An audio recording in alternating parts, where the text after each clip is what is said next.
Well, before I begin, just want to say Happy New Year, Happy 2023, and well, this is a heck of a way to start 2023, right?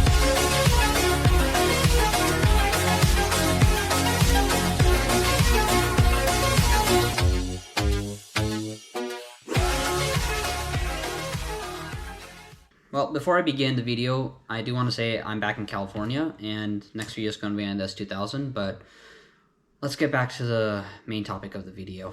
So, 2 days ago, we lost one of the biggest legends of the automotive world, Ken Block, and honestly, I still can't believe he's gone. I remember back in middle school, all the middle school boys, we would all gather together to watch the new Ken Block Gymkhana video, and we'd deconstruct it and take it apart and be like, well, in a middle schooler way. We didn't know much about cars back then, but be like, oh, that one U-turn was so cool, or he jumped so high in the air, and man, it was crazy. We never saw any kind of driving like that outside of Top Gear, and to think that it was an American doing it in rally, and rally wasn't a big sport back then in America, at least as much as it is now. So a lot of us middle schoolers were seeing rally driving for the first time, and Ken Block was such a master behind the wheel. And I just remember it was a big event every single year when Ken Block released a new Gymkhana video. And back then it was just him, but now there's Travis Pastrana and other people doing Gymkhana as well. Kind of like, hopefully now it's carrying the torch, but back then it was just a collab. Man. And in preparation for this video, I watched all 10 of the Gymkhana series together, and it's so nostalgic just going back through them, because each Gymkhana video had its own kind of flavor that kind of highlights the progression of car culture in modern media. The first video was just labeled Gymkhana Practice, and it was basically just Ken Block just hooning around in an open airfield. And the second was kind of the same as the first, still a street car, still a WRX STI, modified and prepared by Crawford Performance, and except it had one single flashy stunt at the end, and that was Ken Block going under a trailer with the trailer exploding in the background. And that was like the big one. Like, we didn't see anything like that before. You'd only see stunts like this on Top Gear or something like that. We didn't see YouTube doing this. This is the first time we saw things like that. Gymkhana 3 went to the Autodrome in France. Now, at the time, us middle schoolers, we didn't know what significance this was. But the Autodrome is a historical, like, automotive site. This is where races were held in the 50s and 60s and, even the 20s, the pre-war era. This is where racing was held and testing happened. And now you have, an American in a 600 something horsepower Ford Fiesta just tearing it up on this historical monument. And I'll get back to this later, but this was kind of the start of respect for the modern car scene. And then 4 was even crazier. We went into Hollywood, Universal Studios. Our boy, who was just running around an open airfield in a WRX STI just a few years ago, he was in Universal Studios.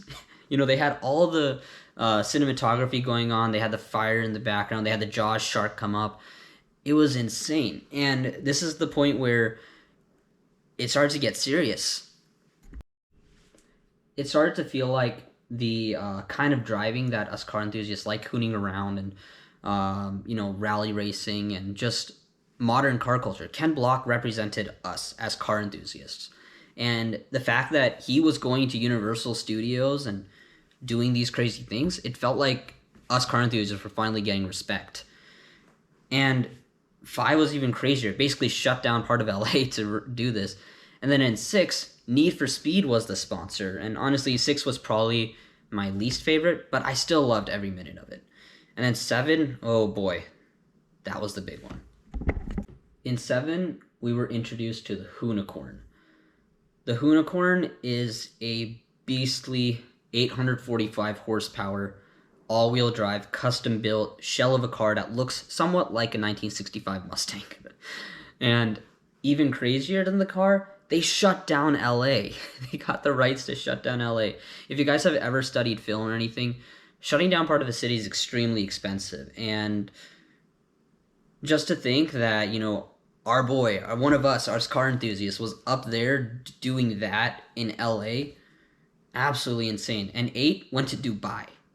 Unicorn 8 was set in Dubai, and I remember this scene where they had all the cop cars laid out in a square, where Ken would usually pull up into a square barrier and just do crazy donuts there. Instead, they had Dubai cop cars with, like Mustangs and Porsches and G-Wagon and things like that. Absolutely insane. And then 9 was in an industrial complex. So it went back to like 1, but the stunts were crazier. Around 3-minute mark, Ken is jumping across a rail track as a train was approaching. Absolutely insane. And then 10 just felt like a whole tribute to the whole Gymkhana series, with every single like unicorn vehicle there. The unicorn, the Huna truck, the Escort. Absolutely insane. It was such a love letter to the series. And the last one of the series, technically not part of the big series, but it was Electricana. And Electricana felt like a love letter to everything we love about cars, but carried into the future. And this time they shut down Las Vegas. Sorry, not LA, Las Vegas. And basically, Ken ripped around in an Audi EV, basically equivalents of the Unicorn, but rally car and all that. And it just felt like, you know what? I think the future's going to be all right. Everything's going to go to EV, but we'll still have guys like Ken Block refusing to let us car guys down, and carrying that spirit into the future. And I think that's why it was so important. The automotive space is actually a lot smaller than you think it is. So I think whenever I've met a big car YouTuber or anything like that, in real life, I've met Stradman, I've met Gingium, I've met a few other big creators, but it always felt real and personal. We would always have this instant connection because we both loved cars. And I feel like whenever we see one of the creators up there, it just feels like one of us. And for many of us, Ken Block was the torchbearer almost of the American car scene and everything good about it.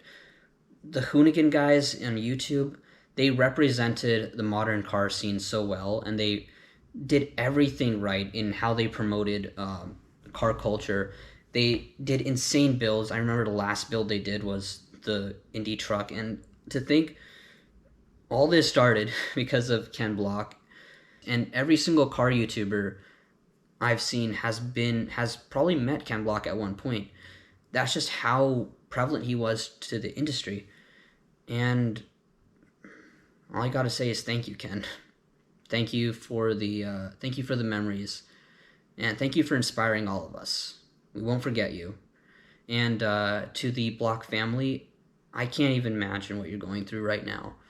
But just know that at the very least, he impacted so many lives, and he accomplished so much more in one lifetime than most people would ever do in 2 or 3 lifetimes. Ken Block lived a life and then some. So with that, rest in peace, Ken Block, and I pray for peace for the Block family and the Hoonigan guys and everyone involved. I didn't know him personally, but I feel like he'd be proud of the community that he built. And with that, thank you guys for watching. I appreciate every single view. I'm still a small creator, so I'd really appreciate if you like it and subscribe if you enjoy the content. I'll be uploading more videos in the future, and with that, I guess I'll see you guys next time.